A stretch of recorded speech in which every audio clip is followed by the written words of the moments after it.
He's a fighter.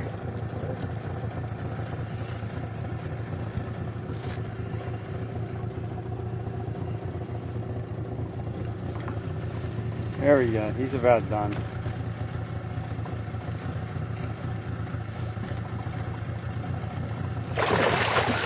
Or not.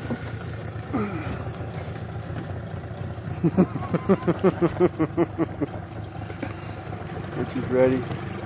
Got the net. Moving the boat.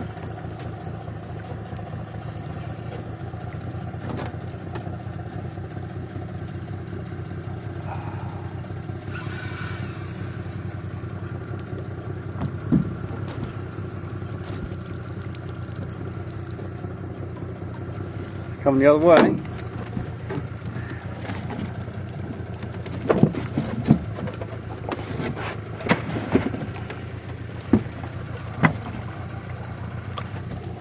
Coming this way.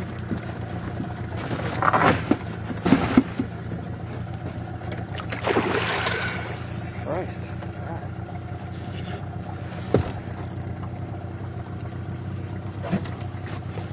Alright, we're going to steer him in this time. We're tired of screwing around with him.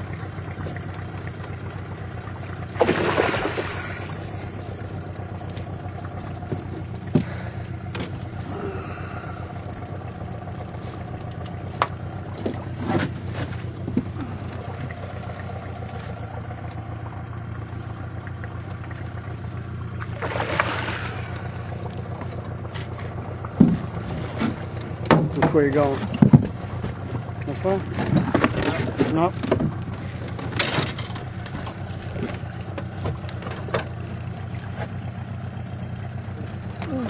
It's hard to turn him. He doesn't want to turn. Yeah. You don't want to horse him. No, you don't want to horse him. You're doing fine. You just got to wait until... Plus I'm getting good video.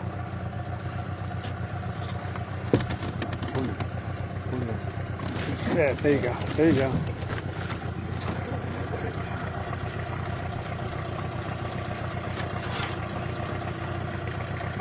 Nice job. Nice. Mike's got another one on. It's a trophy. We made a couple runs. I was a little slow to get the camera out.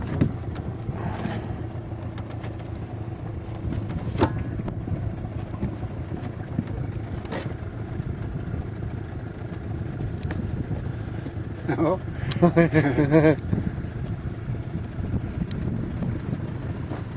He doesn't exactly want to be turned. Under the boat and out. Oh! I think I got that. I know you're not enjoying it, Mike, but I am. Where's his head? His head's to the right.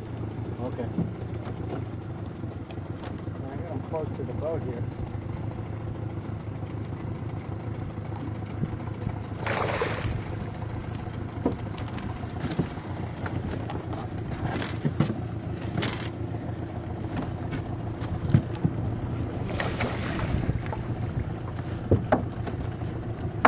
He went down again.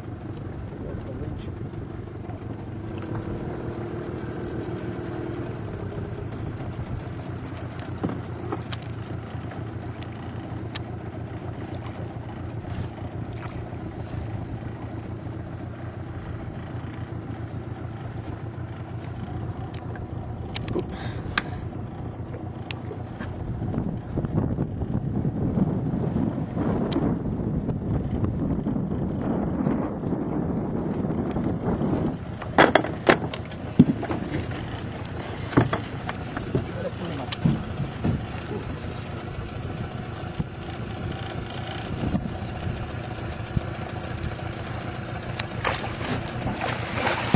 There it is. All right, I missed the netting, but That was a tough one.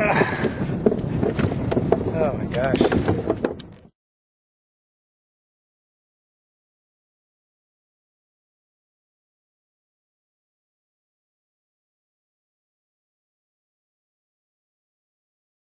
Now, We're here with Hollywood Don Johnson. Last night of the trip, Don, we wanted to get your thoughts on United Airlines and what the hell happened last year. I probably will never go through O'Hare Airport again in my life. Part of it was airline related, and the part was Mother Nature. My first flight from New York was canceled due to mechanical trouble. Still had plenty of time to make the connection to Winnipeg. I got on that at 9 o'clock. It left. It got as far as Detroit. It circled around. The pilot said we're going to circle here because of bad weather in Chicago. 2 hours later, we landed in Detroit. There was no gate, so we sat on the tarmac. Then they found a gate. We sat there for 45 minutes, took off. I got to Chicago at 4:45, and my flight to Winnipeg was on the board, leaving in 15 minutes. So I ran to the bus because I had to change terminals. I got there, it looked like a mass of humanity.